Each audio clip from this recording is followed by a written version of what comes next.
Alors bonjour à tous. Nous sommes réunis effectivement pour la thématique démocratie sanitaire, la participation des patients âgés et des proches au processus de santé et plus largement à leur prise en soins, leur prise en compte.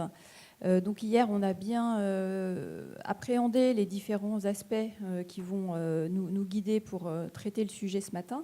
On a parlé de la tension qui existe entre le point de vue des personnes âgées elles-mêmes et puis celle de leurs aidants, la difficulté à appréhender l'un et l'autre puisqu'ils ne se superposent pas forcément et qu'il y a une triangulation également avec les contraintes et les points de vue des professionnels de santé et les intervenants sociaux. Donc on voit d'emblée que la question de la démocratie sanitaire, elle va devoir naviguer dans cette tension-là. Et hier, donc, le représentant du CCNE nous rappelait la difficulté, la délicatesse de ces considérations avec la constante qui doit être la bienveillance qui nous guide et puis les deux variables que sont l'individu, la personne elle-même et puis la circonstance qui la caractérise. Donc finalement, on voit bien que c'est un sujet qui est compliqué. Avec pas mal de tensions à la clé, puisqu'on va naviguer là encore entre respect de la liberté et de l'autonomie, et puis en même temps sécurité, on en a beaucoup parlé également hier. Donc c'est un petit peu tout ça qui nous anime pour traiter du sujet, à la fois en interrogeant les instances qui font vivre la démocratie sanitaire, à la fois dans la cité et puis dans les institutions. Comment on va pouvoir porter ces sujets-là à travers une politique régionale de santé, une vie associative, des institutions. Je me tourne maintenant vers Marc Bourquin, fort de son expérience en agence régionale de santé et ailleurs, et puis maintenant donc, au titre de la FHF, pour l'interroger sur son point de vue. Est-ce que, de son point de vue, donc, les instances qui existent aujourd'hui en France pour faire vivre la démocratie sanitaire dans les institutions et dans la cité fonctionnent bien, et comment les faire mieux fonctionner le cas échéant? Alors, effectivement, il faut peut-être distinguer un petit peu ces deux sujets. Alors, je commencerai par un point un peu sémantique. En général, j'aime pas trop quand on fait ça, mais vous m'en excuserez à l'avance, c'est que moi, je préfère démocratie en santé. Ça me semble plus large et plus conforme au sens qu'on doit, je pense, donner justement à la participation des patients et des proches. La santé au sens où l'ONU l'a défini comme un état de bien-être, parce qu'au fond, la partie sanitaire en est un point important, mais pas le seul. Et justement, pourquoi je donne cette petite annotation? Parce que je crois que, justement, on va rentrer maintenant dans la discussion sur la loi autonomie grand âge. Et au fond, l'un des enjeux, mais ça a déjà été évoqué, Anne-Marie le disait hier, au fond, il faut passer simplement de l'idée qu'on va répondre à des besoins de personnes dépendantes à une logique où on va chercher à accompagner les attentes de ces personnes. Et ce n'est pas seulement un mot, ça veut dire qu'on ne peut pas, notamment quand on a cette question des troubles cognitifs qui est quand même très présente dans les établissements et services, on ne peut pas superposer intégralement les attentes des aidants et celles des personnes. Je vais donner un exemple concret et assez tendu. C'est celui de la liberté d'aller et de venir. Dans les établissements, les services c'est différent, mais dans les établissements pour personnes âgées dépendantes. Je me permettrai de donner une anecdote, je ne vais pas être trop long. Il m'est arrivé plusieurs fois d'aller avec un ami, ma ville natale, visiter sa maman que je connaissais bien et qui était atteinte de la maladie d'Alzheimer. Et j'ai été terrifié de voir qu'à plusieurs reprises, elle nous tirait la manche à son fils comme à moi, parce que en fait, elle faisait plus très bien la différence. Elle disait, mais je vais vous donner de l'argent, mais laissez-moi sortir. On ne peut plus continuer à entraver comme ça la liberté d'aller et de venir des personnes.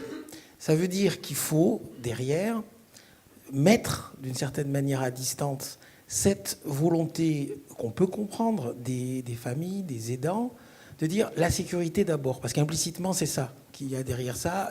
Et si la personne sort, il y a des risques. Oui, il y a des risques. Je crois qu'il faut accepter la prise de risque et passer à une logique d'obligation de moyens pour les acteurs et plus implicitement de ressentir cela comme une obligation de résultat, même si en réalité un certain nombre de professionnels pensent que leur responsabilité pénale pourrait être mise en jeu, ce qui ne serait pas forcément évident. Mais en tout cas, ils le croient et je pense qu'il faut avancer là-dessus. Ça, je crois que c'est un point très important. Je donne cet exemple, il y en a d'autres, mais celui-là, la liberté d'aller et de venir, c'est quand même extrêmement important. Il ne faut pas oublier que même s'il y a des troubles cognitifs, au niveau émotionnel, affectif, la maladie ne fait pas disparaître ses compétences humaines. Et donc, le fait de ne pas pouvoir sortir, c'est destructeur. Je voulais vraiment insister sur cet exemple, mais il y en a probablement d'autres. Alors après, sur les instances de démocratie en santé, d'abord, il y a des acquis. Même si on est sans doute loin de ce modèle québécois où il y a vraiment une intervention beaucoup plus directe, auquel sûrement il faut réfléchir. L'anecdote racontée par cette personne est très intéressante. Moi, je veux participer à la réunion d'équipe. Ça paraît évident, mais en réalité, ça ne se fait pas beaucoup, il faut être honnête, voire pas du tout. Sur les aspects plus institutionnels, je crois que les commissions régionales santé, autonomie fonctionnent plutôt pas mal. Moi, j'ai vécu 2 projets régionaux de santé. Je peux vraiment dire que les représentants des usagers, les autres partenaires, ont challengé les équipes de l'ARS et ont permis très probablement d'infléchir très positivement les projets régionaux de santé. Une autre instance qu'il faut valoriser, c'est les conseils de vie sociale. Là aussi, d'abord, s'ils n'existaient pas, il faudrait les inventer, parce que c'est quand même des dispositifs qui permettent de porter la parole. Alors là aussi, peut-être plus des aidants que des personnes elles-mêmes dans les établissements. Mais il faut être honnête, il y a beaucoup à faire pour revivifier ou vivifier ces conseils de la vie sociale. D'abord dans les services, c'est très compliqué dans les services, de fait, d'organiser ces conseils de la vie sociale. Mais même dans les établissements, il y a trop d'endroits où le conseil de la vie sociale se réunit peu, où l'ordre du jour n'est pas fixé par le président du conseil de la vie sociale, et où donc le rôle, au fond, de remonter des besoins et des demandes, des attentes des personnes n'est pas suffisamment mis à jour et utilisé. Or, je crois qu'on a sur le terrain, dans beaucoup d'établissements, parce que là je parlais plus des établissements, notamment pour personnes âgées, enfin, il faudra passer à un autre terme qu'EHPAD. Ça sera un des sujets de la loi aussi. Ce terme d'EHPAD n'est pas satisfaisant. Enfin, qui accueille des personnes qui ont en perte d'autonomie. Dans ces établissements, il y a souvent au fond une double tension entre trop de silence, peut-être pas assez de bienveillance aussi à l'égard des professionnels. Vous voyez, il y a ces 2 aspects. Les usagers ne s'expriment pas assez et, à contrario, quand il y a expression, c'est souvent sous le mode accusatoire. Je pense qu'il faut arriver à dénouer cela. Et je citerai juste 2 pistes, parce que sinon vous allez me dire que je suis trop long, c'est bien possible. La première piste, c'est de renforcer ces conseils de la vie sociale en formant mieux les usagers qui y participent et en créant des collectifs de conseils de la vie sociale. Il y a eu des initiatives, je pense au département de l'Essonne par exemple, qui a fait des choses très intéressantes au conseil départemental et ARS pour structurer et former finalement les membres des conseils de la vie sociale. Ça, c'est une première chose. Et puis on pourrait aussi envisager, puisqu'on est dans un moment où on peut proposer finalement, on pourrait aussi envisager de créer sur les territoires au fond, des médiateurs des aînés. Je pense qu'il serait bien qu'ils soient en lien avec le défenseur des droits et qui seraient dans les territoires, qui seraient là pour ne pas être dans cette situation où au fond, soit on a le silence, y compris sur des situations qui sont très problématiques, soit c'est tout de suite la plainte, l'inspection. Et donc pour établir un dialogue bienveillant sur les territoires pour dépasser les difficultés que rencontrent les aidants ou les personnes accompagnées dans les établissements. Voilà, je pense que c'est des mesures concrètes qui pourraient faire avancer la démocratie en santé et la participation des patients et de leurs proches. Merci. Donc miser sur l'existant, conseil de vie sociale, si je résume, les vivifier un peu et puis proposer donc des passerelles renforcées. On avait parlé aussi, quand on avait préparé la table ronde, davantage signaler les erreurs aussi, réinsuffler du dialogue pour que la parole circule davantage. Je pense que ça, c'est un point aussi sur lequel il faut sans doute progresser. On a vu beaucoup, au travers des débats là, sur les EHPAD, sur des institutions très verrouillées, effectivement, en termes de dialogue. Et puis, je pense que c'est aussi une piste. Le médiateur pourrait être un des vecteurs de cela, mais oui, effectivement, il faut rétablir ou établir un dialogue. On parle de bientraitance, il faut qu'il y ait une bientraitance réciproque pour que la parole puisse faire progresser et pas être un outil de dénonciation qui est vécu, qui suscite au fond une rétraction des acteurs. Mais je pense que c'est possible, vraiment en établissement dans les territoires, des instances qui permettent de dépassionner le débat et d'éviter de la crainte des acteurs d'être mis en cause dans un climat où, il faut bien le dire, où la manière dont les grands médias ont positionné le sujet de la bientraitance a parfois été un peu caricatural. Alors je me tourne vers Florence Leduc. Quel est le point de vue des aidants sur ce qu'on vient d'exposer?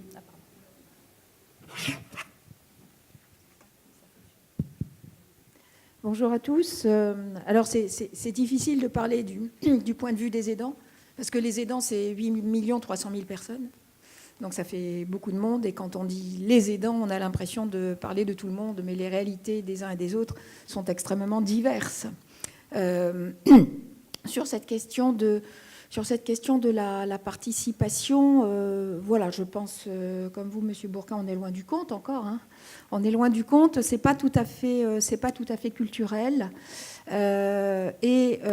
Aujourd'hui, je pense que ce qui est important, c'est important ce que vous avez dit sur les tensions, parce que je pense que c'est à partir de là qu'on va pouvoir rétablir quelque chose. Donc aujourd'hui, il n'est pas dit que la parole des vieilles personnes elles-mêmes ou la personne des proches aidants est une parole qui a de la valeur. De même qu'il peut y avoir une invisibilité totale des uns ou des autres. Par exemple, on peut voir régulièrement dans des lieux de soins un dialogue qui s'instaure avec le proche aidant sans se poser la question de savoir si on peut l'avoir directement avec la personne concernée. C'est pas caricatural. C'est pas une anecdote, c'est pas un fait. Et à contrario, par exemple, le corps médical s'adressait directement à son patient, ce qui est absolument normal. Mais le proche qui est là dans le coin, c'est quand même lui qui va organiser les choses et c'est pas évident qu'on parle directement avec lui parce qu'au bout du compte, celui qui importe, c'est le patient. Alors il y a tout ça qui est là au milieu, qui est une donnée, mais aujourd'hui, je dirais qu'il pourrait y avoir des réponses par rapport à ça. Alors sur la question de la médiation, alors ça a déjà très largement commencé. Pourquoi ? Parce qu'on s'était trompé. On a mis de la psychologie là où il fallait mettre du dialogue. Et un dialogue à l'intérieur duquel chacun puisse s'entendre. Et ce qui manque, et ce qu'il faut vraiment que les uns et les autres, chacun de sa place, puisse impulser, c'est cette question de l'identification. Quand on est dans une relation, on est plusieurs. Et le point de vue de chacun est important. Et c'est de pouvoir mettre en place effectivement ces lieux où chacun pose ce qu'il vit, ce qu'il est. Alors du point de vue des aidants ou des proches aidants, ça se complique d'une autre situation. C'est que souvent, il y a plusieurs personnes. Je pense aux fratries, par exemple. Alors oui, on diabolise un peu les fratries, mais il y a des fratries qui s'entendent très bien. Hein, c'est chouette aussi. Mais il y a beaucoup, j'insiste vraiment là-dessus, beaucoup d'assignations. beaucoup d'assignations sur cette femme, elle va pas se remettre à travailler, elle a qu'à s'occuper de son enfant. Beaucoup d'assignations du notre sœur aînée, là, son mari est mort, elle a qu'à aller vivre chez maman. Et puis vous, là, vous êtes au conseil municipal, là, vous feriez mieux de vous occuper de votre fils.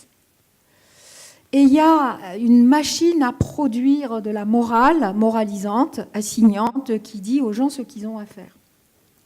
Et c'est également le cas avec les intervenants professionnels. J'ai vu dans ma vie professionnelle bien des gens disant ce qui était bien. Il faut que le service de soins à domicile aille dimanche faire la toilette de madame ou de monsieur.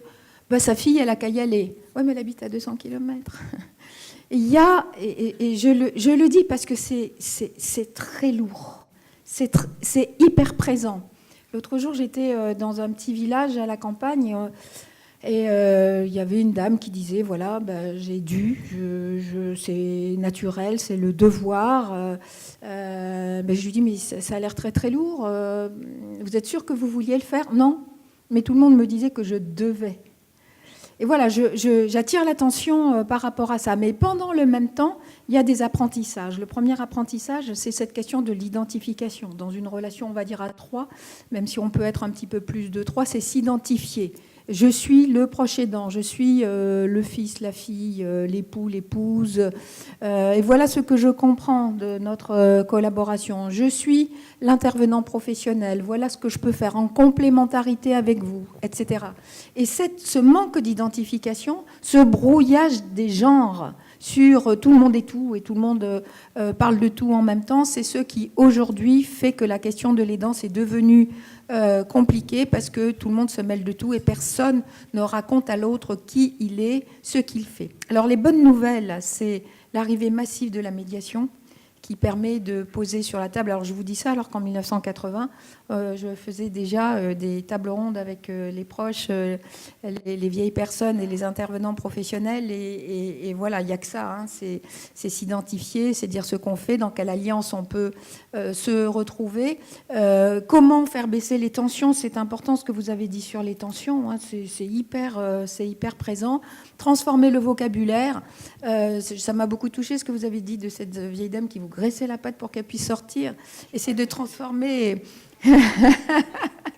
c'est de transformer le mot de fugue en aller faire un petit tour dehors.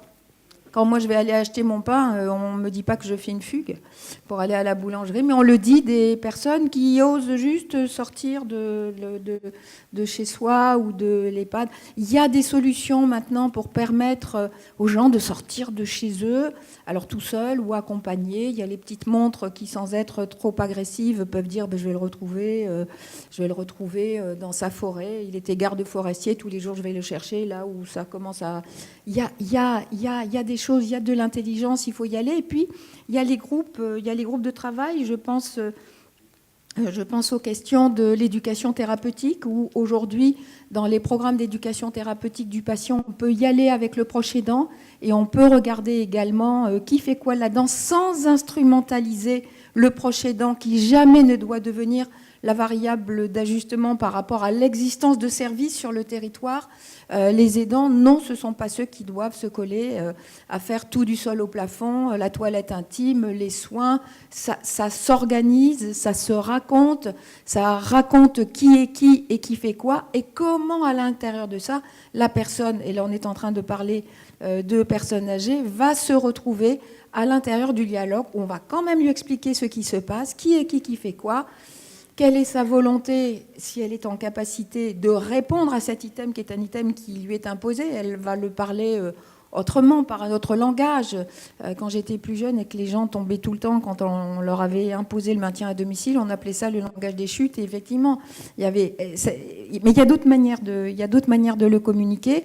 Et aujourd'hui, il y a deux questions. Il y a la question de l'assignation et de la volonté individuelle des personnes et des proches aidants, qui peut ne pas être la même, hein, sur cette tension entre la sécurité et la liberté, bien entendu.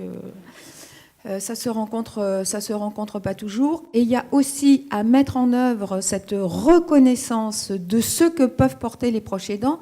Et qui est aussi une expertise. Alors l'expertise, c'est la rencontre entre l'expérience et les connaissances. C'est pas seulement je m'occupe de mon parent, donc je suis un expert.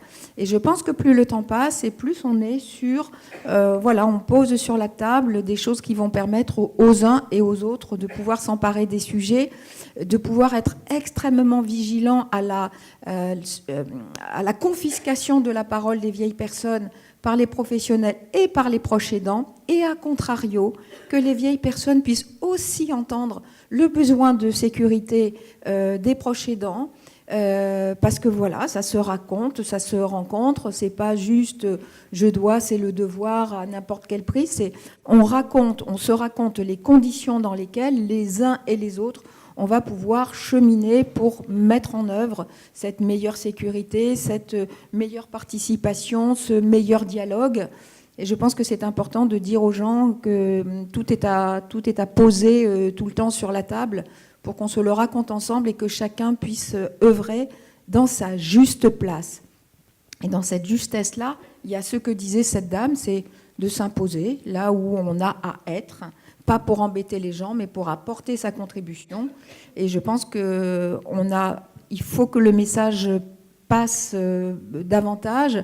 Et aussi, puisque j'en ai l'occasion, et je vais arrêter tout de suite, c'est de pouvoir dire aussi que l'œil des soignants, que l'œil des médecins sur les proches aidants, c'est pas de dire... et surtout, prenez bien soin de vous quand on voit que les gens maigrissent, sont fatigués. C'est vraiment d'avoir l'œil attentif pour les orienter vers les endroits où on va pouvoir les aider, parce que non, c'est pas naturel de souffrir. Non, c'est pas naturel de plus en pouvoir.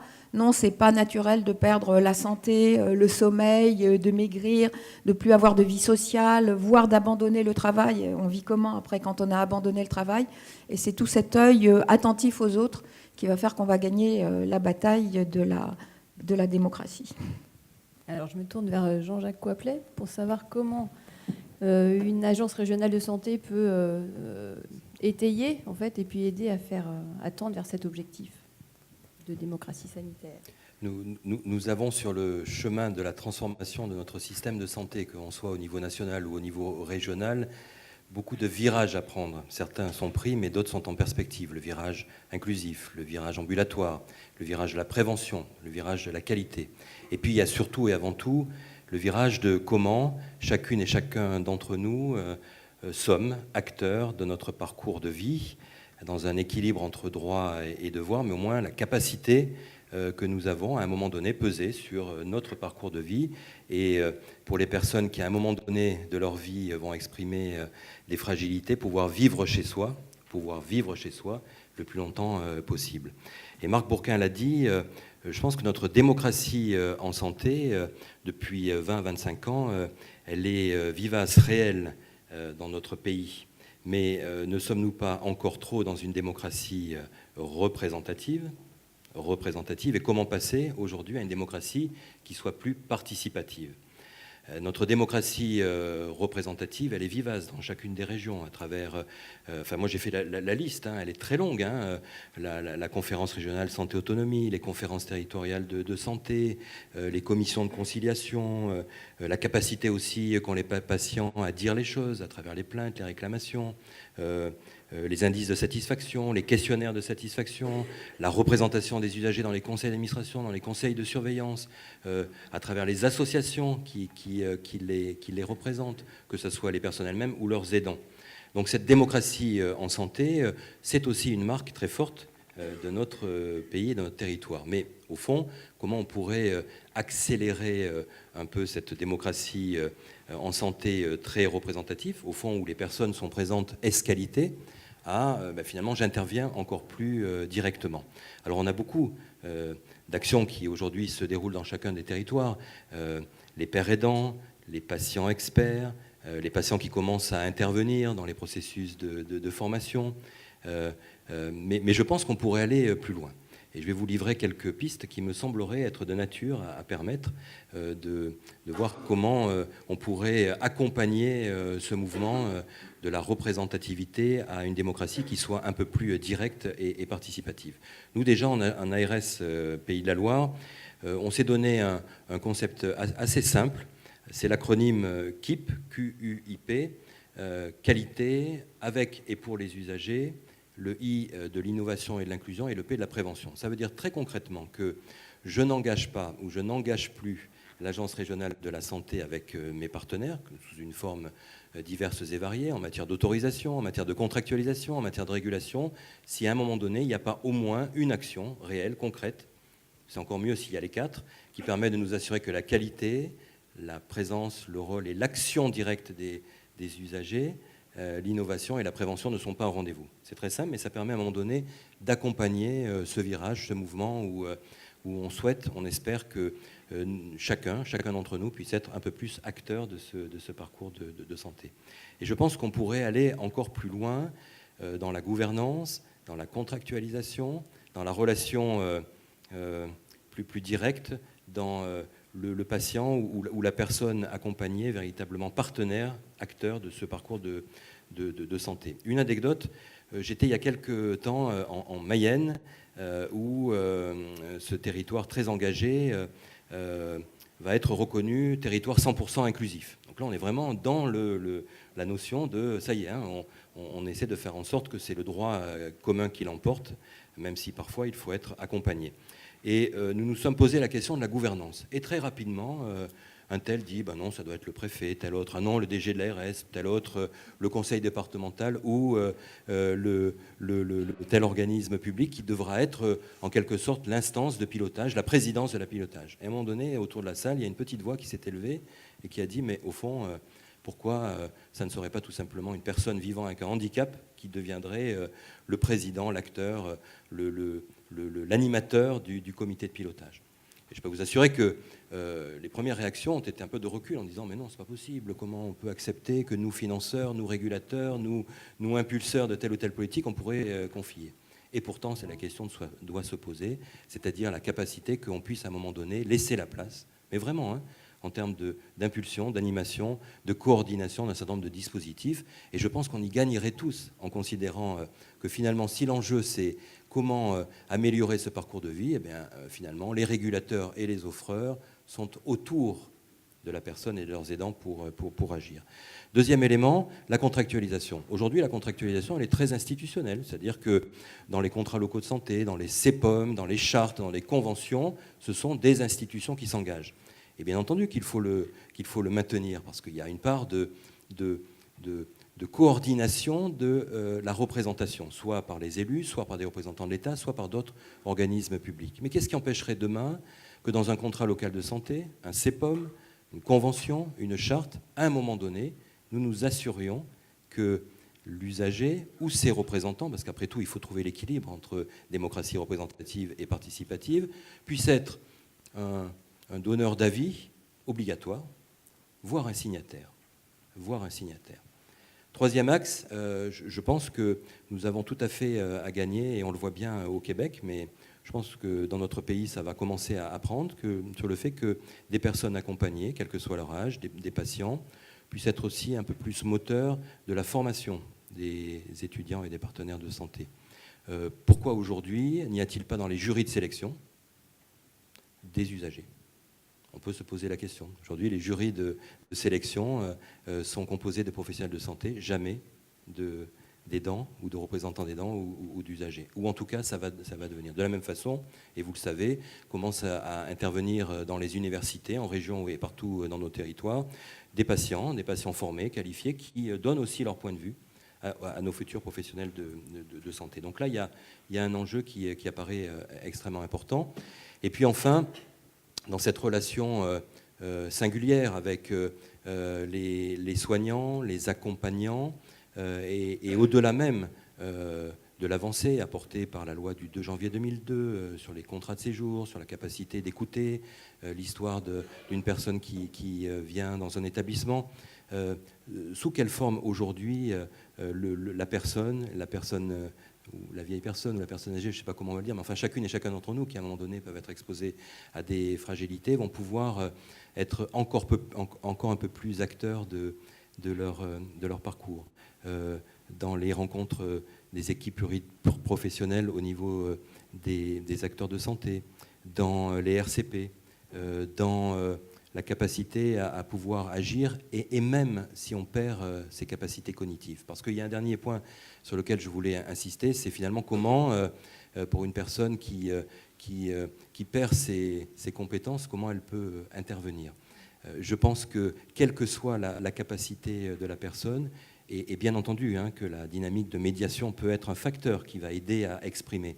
Mais je pense que, quel que soit finalement l'état des fragilités, il faut aussi s'assurer, insister, préserver la capacité que jusqu'au dernier souffle, les personnes puissent exprimer ce qu'elles ressentent. Alors peut-être que demain, la technique, l'intelligence artificielle, la robotique, la domotique va aider à exprimer finalement tout simplement ce qui fait le cœur de la vie, jusqu'au dernier souffle. Mais c'est très certainement dans cette articulation entre personnes accompagnées et personnes accompagnantes en matière de soins, d'éducation, mais tout simplement de relations humaines, d'empathie, d'écoute, d'être attentive à l'expression jusqu'au dernier souffle des besoins des personnes. Merci. Alors, Amar, j'ai envie de te poser la question de comment, en fait, bien s'assurer qu'on est en capacité d'évaluer les attentes de la personne âgée, avec toutes les caractéristiques qu'on vient de nommer, Jean-Jacques Coiplet l'a rappelé, de potentielles difficultés cognitives, la prise en compte du point de vue des aidants aussi. Comment on peut être en capacité de bien capter ces attentes et l'expérience de cette personne pour étayer ce qui doit l'être, pour que la démocratie représentative fonctionne bien et participative aussi. Bonjour à tous. Alors, merci de cette question. Beaucoup de choses à dire et pas assez de temps pour le faire. Malheureusement. Oui, d'autant qu'il faut qu'on aille faire un petit tour au Québec. Voilà. Mon ami Luc, qui va patienter un tout petit peu encore avant de me prendre le micro. L'Institut français de l'expérience patient, c'est une organisation justement qui vise à donner toute la valeur qu'elle mérite à l'expérience des patients. Et ça a été dit tout à l'heure, notre système de santé, s'il veut se transformer, sincèrement, il doit choisir une boussole. Et cette boussole, elle ne peut pas être autre chose, de mon point de vue, que l'expérience des personnes, des citoyens. Parce que quand on veut finalement construire un système qui va dans la bonne direction, il faut se poser la question de des personnes desservies par ce système. Et donc, le système de santé produit une somme d'expériences patients. Et aujourd'hui, ces expériences de patients sont insuffisamment prises en compte. Donc, faire de l'expérience patient du vécu des personnes, la boussole de ces transformations, ça suppose de le faire à plusieurs niveaux. Le premier niveau, c'est le niveau macro. Et ça a été un peu rappelé par M. Coiplet.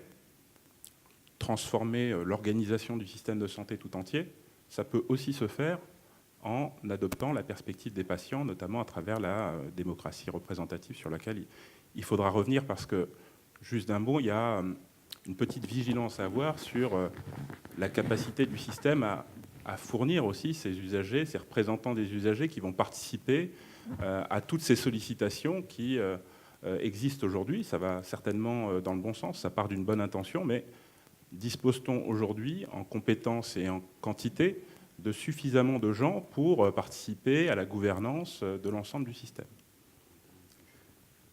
Au niveau méso également, parce qu'on parle de plus en plus de parcours, de design des parcours, et c'est vrai que c'est important, l'expérience des patients, de partir de cette expérience pour construire des parcours de santé, des parcours de vie qui soient cohérents, qui soient fluides. C'est clairement un enjeu. Et enfin, à un niveau plus micro, dans la relation que chaque professionnel peut entretenir avec un patient, avec ses proches, là aussi, l'expérience des patients devient un déterminant qu'on ne peut pas ignorer. Et alors, ça peut paraître iconoclaste, mais pour nous, à l'Institut français de l'expérience patient, on est convaincus d'une chose, c'est qu'il y a un paradoxe. Ce paradoxe, c'est qu'il y a une compétence qui est rare chez les professionnels de santé, c'est la compétence ou la capacité de dialogue et d'écoute avec les patients. Alors, je vois tout de suite des têtes bouger dans l'assistance, mais évidemment que la plupart des professionnels de santé, et en particulier les soignants, côtoient des patients tous les jours, les aident, les accompagnent dans leur maladie, mais la capacité de dialogue et d'écoute avec les patients, ce n'est pas quelque chose qui est finalement très répandu chez les professionnels de santé, parce que l'échange est stéréotypé. On intervient en appui et en aide aux patients, mais dans quelle situation écoute-t-on les patients? Notamment, les écoute-t-on pour leur donner l'opportunité de participer réellement au fonctionnement, à l'organisation de la prise en charge. Alors, nous, on a expérimenté toute une série d'actions qui visent à permettre aux professionnels de changer de posture, justement pour se montrer plus ouverts à ce savoir expérientiel des patients. Alors, je laisserai évidemment Luc développer cette notion de partenariat avec les patients qui va un cran plus loin. Mais je voulais insister sur une chose, c'est que l'expérience même ponctuelle des patients, et en l'occurrence aujourd'hui on parle des aînés et des personnes âgées, mais leur expérience même ponctuelle est de nature à enrichir la réflexion des professionnels de santé autour de l'offre de services. Et ça, c'est quelque chose, à mon avis, qui est essentiel. Enfin, pour faire une petite pirouette et rendre hommage à l'introduction que j'avais beaucoup appréciée de Benoît, je voulais lui dire que face à ce choc des aînés programmé pour 2031, c'est sans doute pas Olivier Guérin, malgré tout son talent, Stanislas Neufchâteau, malgré toute son ingéniosité, qui, à eux seuls, vont trouver cette fameuse martingale. La martingale, il faut peut-être aussi aller la chercher du côté d'Huguette, d'Yvonne, qui vont, elles aussi, d'une certaine manière, d'ailleurs elles ont du temps le plus souvent, mais qui, elles aussi, d'une certaine manière, peuvent contribuer à trouver cette martingale qui va faire évoluer notre système de santé dans la bonne direction. Donc voilà, dernière chose avant de passer le micro à Luc. Ça a été évoqué tout à l'heure, il y a effectivement un cercle vicieux qui consiste à dire la participation, c'est soit le silence, soit les récriminations. Je crois qu'il faut sortir de cette tension aujourd'hui et permettre, sur une base quotidienne, sur une base hebdomadaire, sur une base mensuelle, aux professionnels de santé d'interagir dans un contexte apaisé avec des patients qui ont envie de participer. Et ça, c'est quelque chose qu'on a expérimenté dans plusieurs établissements qui donne de bons résultats, parce que ça reconnecte les professionnels de santé avec le sens du travail dans lequel ils sont.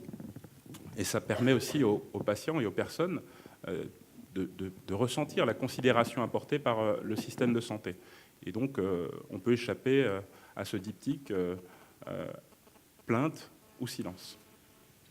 Alors merci. Est-ce qu'on a trouvé la martingale au Québec? Donc le docteur Paul Lebel nous a présenté dans la vidéo le partenariat de soins. Donc Luc, je te laisserai commenter, développer, et puis te demander aussi si les bottines suivent les babines. Est-ce que c'est déployé au Québec? Oui, je suis content d'abord, merci encore de me permettre d'être ici avec vous. Je suis content de vous annoncer que tout est réglé et puis que tout va bien. Fait qu'on veut passer aux périodes de questions, j'imagine, mais peut-être avant faire 2-3 nuances. La première d'actualité, c'est que hier soir, il y a eu le budget au Québec qui est annoncé, le budget provincial. Il y a eu un budget fédéral mardi, mais provincial hier. Et en équivalent, en dollars, je vais dire ça, en situation française, là, considérant notre population. D'ailleurs, nous avons la même population pour tout l'ensemble du Québec que ceux que vous représentez. Donc, vous voyez les proportions. Et on a annoncé l'équivalent d'à peu près, c'est comme si ici en France, on disait on investit 2,5 milliards pour les soins à domicile. Et c'est comme si on disait ici, on a investi hier soir 200 millions pour les proches aidants. Donc, des mouvements politiques qui s'affichent dans des choix importants sur le plan de l'investissement. C'est un choix de nouveau gouvernement, mais il y avait cette vague là, qui le transportait de ce côté-là, moussé par toutes les attentes de tout le monde. Si tu viens me voir, Didier, pour me dire qu'il faut que j'arrête, je vais demander à la salle de vérifier si vous voulez vraiment que j'arrête là. Bon, va t'asseoir, Didier, bon. C'est ça. Ou va jouer de la guitare, faire quelque chose, là, mais... Non, mais je vais faire quand. Écoutez, je comprends. Puis écoutez, c'était vraiment intéressant de vous entendre tous exprimer ça avec une touche particulière pour Emma qui a remonté l'idée justement de faire parler Yvonne, Rose, Huguette d'une façon très soignée. Je veux quand même vous dire qu'au Québec, parce qu'il ne faut pas valoriser le Québec plus qu'il n'est capable de faire ce qu'il fait, par rapport à la démocratie sanitaire représentative, c'est sous un angle que vous avez pris, au début, quand on a inventé ce système-là, on voulait quand même donner une place aux citoyens, pas nécessairement aux patients au point de départ, là, je vous parle d'une 50aine d'années, avoir un espace démocratique franc dans l'organisation des systèmes de soins. Et on a voulu, dans la progression, même avec l'arrivée de M. Rochon, rapprocher, comme des fois je dis, le pied du citoyen, du derrière, du gestionnaire, pour pouvoir faire en sorte qu'il y ait une certaine relation, pas d'autorité, mais une capacité de dire « Hey, là, c'est assez, il faut que ça bouge, puis il y a des choses qui se passent qui n'ont pas de bon sens. » Dans la dernière mouture, on a enlevé le pied, les souliers, tout ça, des citoyens à peu près. On a rapproché la botte du ministre du derrière des gestionnaires et des gens responsables. Donc, c'est un système qui s'est très centralisé. Régent Hébert en parlait hier. On a créé des très grands ensembles où la participation citoyenne est toujours présente, cette idéation, mais elle s'assemble dans un espace extrêmement large de gestion, ce qui est différent de ce que vous avez en France, la proximité des services dans les territoires, les ancrages multiples que vous avez avec les mairies, les communes, etc., vous donne un relief participatif qui est d'une autre nature. Dans un autre ordre d'idée, celui de la relation que vous souhaitez privilégier entre les patients et les soignants, là, il y a une touche où vraiment on peut dire qu'on a observé, puis on s'est donné un cadre référentiel pour ce partenariat que vous avez vu s'exprimer tantôt dans le vidéo.